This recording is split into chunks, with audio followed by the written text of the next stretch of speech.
If you look for the definition of humble beginnings in the dictionary, you will find a picture and description of this event at the forefront. I'm John Renton with the Retro Review of WWE Royal Rumble 1988, the brainchild of known ring boy assault artist Pat Patterson, who's burning in hell for what he fucking did. And if you don't believe me, well, the evidence is all there. If you don't want to see it, that's your problem. That should get anybody to tune out that still wants to believe that Pat Patterson wasn't involved in the ring boy scandal. But anyway, Vince McMahon has never been known to protect people, like paying off a police chief to get Jimmy Snuka out of a murder case and a whole bunch of other stuff. First of all, I resent your tone. Good old Vince McMahon, but he decided to let Pat Patterson take an idea that he saw from, the San Francisco promotion from Roy Shire, the Battle Royal, and decided to juice it up a little bit. And this event was clearly not designed to compete with Bunkhouse Stampede on pay-per-view. Not that that event necessarily needed any competition, because, boy, the location and just the format and all that, and I'll be retro-reviewing that at some point, that event in itself was just not very good and really didn't need any help, being seen as a goddamn financial disaster. But anyway, I do want to say that I originally retro-reviewed this and NWA Bunkhouse Stampede as a dual review. Human Centipede, the shows together, presented them to you about 4 years ago, and then I decided, you know what, I want to do, more of a deep dive and everything, and dive into both these reviews, hence the separate reviews. Plus, it's fun to look back on this stuff and see how well this stuff has aged. Some of these events have aged pretty goddamn well, even with the obvious formatting flaws and everything, and some shows have a bit of dead air and whatever because it was presented differently. Whether it's in the territories, WWE, WCW, doesn't fucking matter. And then events like this have aged about as well as milk left on the dark side of Saturn. Seriously, there is so much dead air and so many recaps, and in fact, this is on USA Network. It was not on pay-per-view. The 1989 pay-per-view, or 1989 event rather, would be on pay-per-view. And it's just kind of weird to think about the fact that WWE was getting into their pay-per-view forays, and they were so confident in their ability and the fact that Vince McMahon was basically just pummeling people into the dust. Ha ha ha! I'll screw with Jim Crockett. It's such good shit, pal. Ha ha ha! This event really was not very good. But that being said, it still was better received than the NWA Bunkhouse Stampede pay-per-view, which is saying something because honestly both pay-per-views just are not very good. It's at the Cobbs Coliseum in Hamilton, Ontario, Canada, 18,000 fans, and I will say that the commentary team of Vince McMahon and Jesse Ventura was pretty interesting. This is back when Jesse Ventura was actually motivated to do commentary as opposed to around late 92, actually I'd say 1993 to early 94 WCW when he just totally fucking gave up. But Jesse Ventura was a hell of a commentator. Great talker and everything. Terrible wrestler. Not good. Not good at all. If you've ever seen any of his in-ring work, he could get by in tag teams because he had somebody that could do the work while he did the big man stuff. But Jesse Ventura was known for being a tremendous promo, and that's what he's known for to this day. His commentary, his promos still hold up.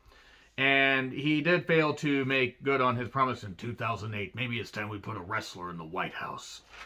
So anyway, this event, my God, how far, this whole thing has come, in the subsequent years. I mean, even 1989 wasn't all that great, but at least they were featuring the Royal Rumble event, and, the match itself in the main event. And they never got away from doing that, did they? Except quite a bit. More often than they should have. For an event called the Royal Rumble, I understand the first event. I get that, because you gotta start somewhere. But the fact that in subsequent years, like 2006, they thought, oh, we don't need to put the Royal Rumble match in the main event, even though the pay-per-view is called the Royal fucking Rumble. That would certainly be an interesting match, especially when you get 30 men, all Human Centipede together, doing a fucking Rumble. My goodness, that would be a lot of struggling and submissive wrestling. Moving hastily on from that image, let's talk about this.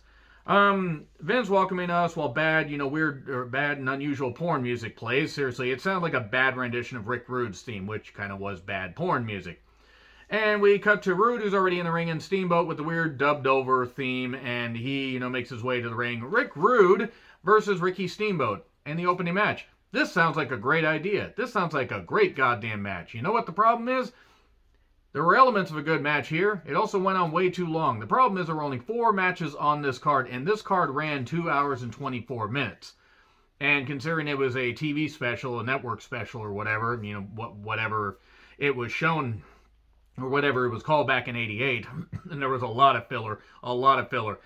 a couple segments or whatever went on way too goddamn long, including one in particular that probably got more people to tune out, except at the time there were only so many channels, so what the fuck else are you gonna watch? And everybody, they would just take all the shit that Vince McMahon gave them. Then they started to tune out later, and then he had to juice things back up by having his wrestlers juice again in the Attitude Era. Okay. On paper, this should have worked. They would have better matches in 1992 in WCW, and again, there were elements of a good match here, but there were a lot of rest holds. Like, Steamboat was working on the arm for about 200% of the match, which wasn't bad. He was great at arm drags. Ricky Steamboat's arm drags, crisp, smooth. He's fantastic in the ring. Rick Rude's a great heel. Worked on the back, did a lot of posing, did the camel clutch variations, stuff like that. But this match, not that I expected these guys to be doing flying head scissors and all that, but this just didn't work. Now, they did do a nice series of near falls that got the crowd back into it. That was fine. And then Rude pulls referee Earl Hebner in front of him. Steamboat accidentally crossbodies him and then gets Steamboat up in the backbreaker. And then the referee calls for the bell. Rick Rude thinks he won. Oh no, it's a DQ because the referee said, "Rude, you idiot, you pulled me in front of Steamboat. I saw what you did. I saw what you did earlier in the match." Not quite as good as I saw what you did last summer, except it was I know what you did last summer. You'd think I know that since I retro-reviewed those 3 movies. Yes, they did 3 of those. They did 3 I know what you did last summer movies. And if you forgot about the 3rd one, don't worry. We all want to forget that the 3rd one exists. Also, Amazon apparently decided to do an I know what you did last summer series that I have yet to watch, because how do you do that for a series? But moving on from that. The match had it just ended up being boring. And then we get to the bench press segment. Okay, the world's strongest man, Dino Bravo, who had been a big star in Montreal and had done really, really good stuff. Grand Prix Wrestling? What the hell was the name of that promotion?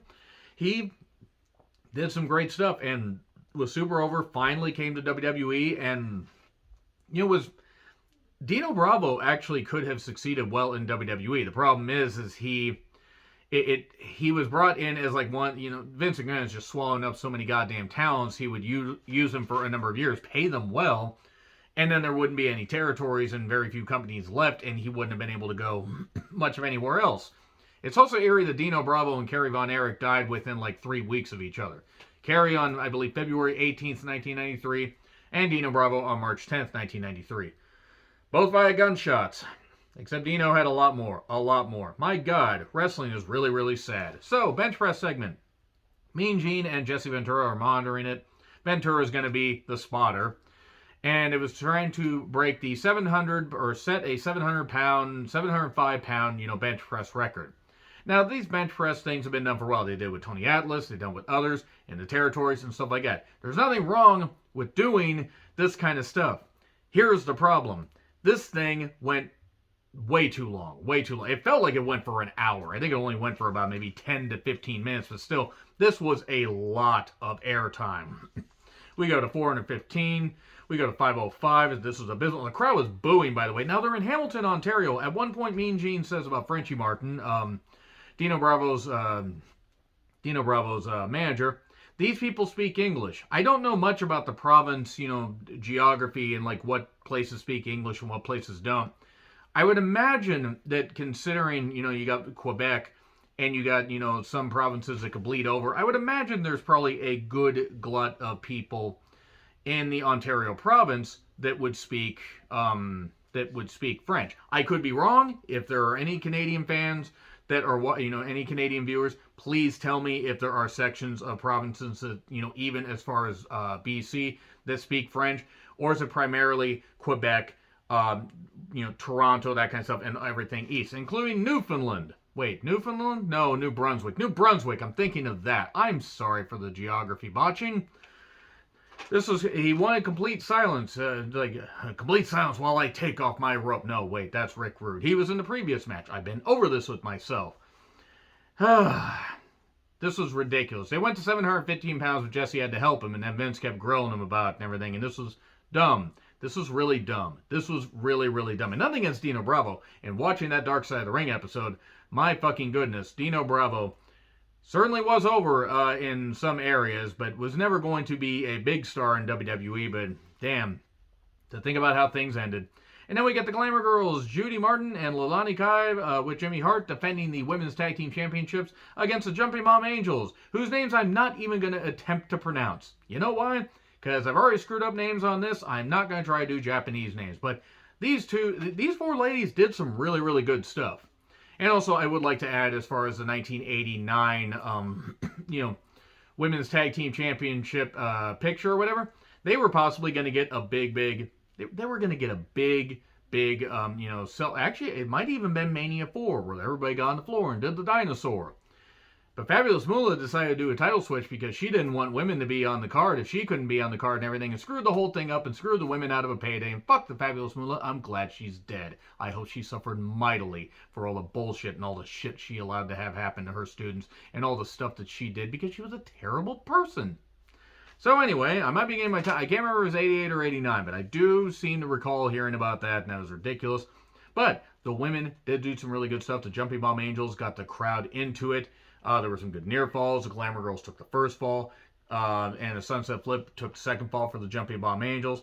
Later, at the end of the third fall, double drop kick, 1, 2, 3, new tag team champions. Really, really good stuff. This is something that at least holds up. Now, is it the greatest match in the world? No. But it was nice to see women being featured on WWE programming doing some really good shit like this. Especially when they didn't have a lot of depth in the women's division. They didn't really even have a women's division. And this was a couple years after Vince McMahon decided to screw over Wendy Richter because Vince McMahon was an idiot that wanted to piss money down his goddamn leg. Even though he made a shit ton of money, decided to basically just screw over Wendy Richter for no goddamn reason. I'm not saying the talents aren't to blame at some points, but Vince, kind of a goddamn shitbag, isn't he? Recaps of Hogan and Andre for Mania 3, and then we get more recaps of DiBiase saying, I'm going to buy the WWE title. Hogan won't give it to him because Hogan wasn't taking payouts at this point because Hogan was better with his money until he married Linda Hogan and then, paid off the lawyers to get Nick Hogan off of, crashing a car and sending his best friend or a friend of his through the goddamn windshield. Nick Hogan being a terrible goddamn driver. Brooke Hogan failing to succeed in acting or singing. Linda Hogan being a goddamn crackpot. And Hulk Hogan's back cracking. Oh, Hogan, you poor thing. Maybe if you'd use the Axe Bomber instead of or whatever the fuck you use, big old clothesline. It was some form of a clothesline, I believe, that he used in Japan. It's a shame that he used a leg drop, but then again, given how Hogan hates the brother's brother and all the shit that he did, and the fact that Randy Savage was always better, I don't really feel bad for Hulk Hogan. So anyway, enough rants there. Andre choked Hogan, and we'll do DiBiase's bidding. This is all in the recaps, by the way. Hogan and Andre contract signing for the big event on February 5th, 1988. How much did they pay for the plastic surgery, Mean Gene? Look at the tiny Land from Oz poker table is what I noted. DiBiase sold this like it was the biggest goddamn thing in the universe. He was screaming at Hogan, oh, sign it. What are you scared? Sign it. Hogan signs it. You just signed your death warrant. Ha ha ha. I can't do the DiBiase laugh. I'm sorry. And Andre was in such pain at this point. You could tell. He did bash Hogan into the table and then tipped it over on him. God, that little poker table must have hurt so goddamn much. This was at least better than the bench press segment because, one, you had star power, all due respect to Dino Bravo, and this didn't take forever. And DiBiase was just being a great goddamn heel. 20-man Royal Rumble match. Yes, again, the Rumble is not the main event. Okay, so Brett was number 1, and Chico Santana was number 2. Good old Jesse Ventura drilling that into our skulls. Brett lasted about 25 minutes, being the Iron Man of this 20-man Battle Royal. And it's the only time they would deviate from the 30-man 40 men in 2011. I'm kind of glad they didn't do that again. I was kind of concerned they were going to go with 40 men, and I thought they would have done 40 men, 40 women in past Rumbles, like the past couple Rumbles. Now I don't even think they have enough to do 30, unless they call up a whole bunch of people because they've released a lot. Enough about that. Let's get back to 1988. So, 2-minute intervals. Butch Reed at number 3. Butch Reed in WWE, it just never clicked. One, because he was injured. He was injured at this point. Not even injury prone, but he had wrestled a hard style and they didn't really utilize him to the best of his ability. Neidhart was number 4. Jake Roberts is number 5. Butch Reed gets eliminated. Harley Race at number 6. Harley Race in a WWE ring will always throw me off. The crowd was into it at least. Jumping Jim Brunzell at number 7. Sam Houston, number 8. Sam Houston being in WWE was really, really weird. Especially since Sam Houston wasn't bad in the ring, but he was better in the territories. Dangerous Danny Davis at number 9. Boris Zukov at number 10. The Rock, Don Morocco, and Nikolai Volkov get into it. Yes, Don Morocco was a face at this point. Why he was a face, I don't know. And he was nicknamed The Rock. Dwayne's Rockhard Johnson was so goddamn pissed, except for the fact he was years away from being in WWE. Rocky Johnson was in WWE at one point. You know, Rocky Johnson has had numerous legal troubles and everything, and all the stuff and the underage things that or the stuff he did with underage girls and everything. So fuck Rocky Johnson. I'm glad he's dead. So anyway, I love wrestling, by the way, but there's a lot of shitbags out there. Nikolai Volkov is number 12. Zukov got tossed out. Jim Duggan, the eventual winner, was lucky number 13. And then Harley Race gets eliminated. Some fan threw something at Harley Race. It was a balled-up cup or something. Apparently, they wanted to die. Harley Race could have done this and knocked that person's teeth out. Security was even talking to the damn person. I think they either threw them out or should have said, Harley, come over and punch this person, which they should have been allowed to do. But Harley was a great goddamn heel, and Harley Race is so sorely missed to this day. So we get Ron Bass at 14. B. Brian Blair at number 15. Hillbilly Jim at 16. Yes, Hillbilly Jim was still wrestling at this point. And word has it that his Hall of Fame speech is still going on to this very minute. Dino Bravo was number 17. And Sam Houston got thrown out. Ultimate Warrior was number 18. Lasted about 4 minutes, which is about 4 minutes too long. And again, fuck the Ultimate Warrior. I'm glad he's dead. So, Bret Hart got eliminated after 25 minutes. One Man Gang at number 19. JYD at number 20. Ron Bass barely tosses JYD out, and JYD practically eliminates himself. And One Man Gang tosses himself over the top rope, seemingly, runs at Duggan. Duggan ducks. Duckin, if you will. Turduckin. And then Duggan is the first winner of the Royal Rumble. Yes, Jim Duggan won the first ever Royal Rumble. Better than the follow-up winner, Big John Studd. All due respect to Big John Studd, but he shouldn't have won it at that point. But this is when they were still figuring out the fact that the Royal Rumble will be prestigious. And then Vince McMahon won the 1999 edition. All right, let's move on from that. Let's talk about, recaps of Hogan and Andre. And then we get a promo from Hogan. And he's just standing there on the stage with some guy I've never seen. I've never seen that guy before. I have no idea who that guy was. They didn't have a lower Chiron or whatever. And there were some boos for Hogan. And I know Canada's its own world and everything. They seemingly are. And I love Canada. Don't get me wrong. I love the Canadian fans. I love the Canadian crowds. They're goddamn awesome. But all to hype up the February 5th, the big event. And then the Islanders. Haku and Tama versus the Young Stallions, Roma and Jim Powers. 2 out of 3 falls match. I don't understand why the Young Stallions, all due respect to them as respective talents, got such a great theme. That's a great catchy theme. Crank it up. Roll it out. I actually don't know the lyrics, but it's pretty goddamn catchy. Jimmy Hart was doing the lyrics. You could tell. All they needed was Haku, because who's going to stop Haku? Even Haku wouldn't be... Well, Haku might be able to stop Haku, but if we get 2 Hakus, this world will split into 2, almost Superman Man of Steel style. So anyway, or maybe it'll split like the World of Ruin in Final Fantasy 3 or Final Fantasy 6, if you want to be accurate. So yeah, the Islanders win 2 straight falls. Oh well. And then they show more recaps of Hogan and Andre. And Vince grills Ventura about the bench press. This is back when they didn't bother having main event stuff to close the show and everything because they were figuring people might tune out and whatever. But boy, that was a lot of fun to dive into. Now for the NWA Bunkhouse Stampede pay-per-view. That review will follow up sometime after this. Look out for that. Look for more retro reviews this month. Even though I'm going to ease back on content to an extent each month in comparison to the last couple of years, you're still going to get some stuff. Why? Because I'm a wrestling addict, movie addict, and I love to talk about this stuff and share it with you. Anyway, agree, disagree with what I said, like, share, subscribe, Twitter handle in the description. I'm John Ritlin. I'll see you soon.